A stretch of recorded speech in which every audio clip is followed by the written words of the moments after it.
Esto nos ha permitido tener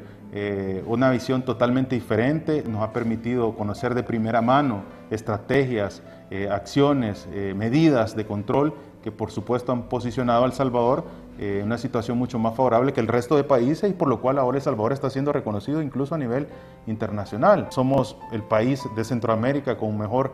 manejo en el tema de vacunación, siendo uno de los 4 en América Latina con la mejor estrategia de vacunación y uno de los 50 mejores países internacionales en la estrategia de vacunación. Y esto ha sido gracias a que se ha tenido esa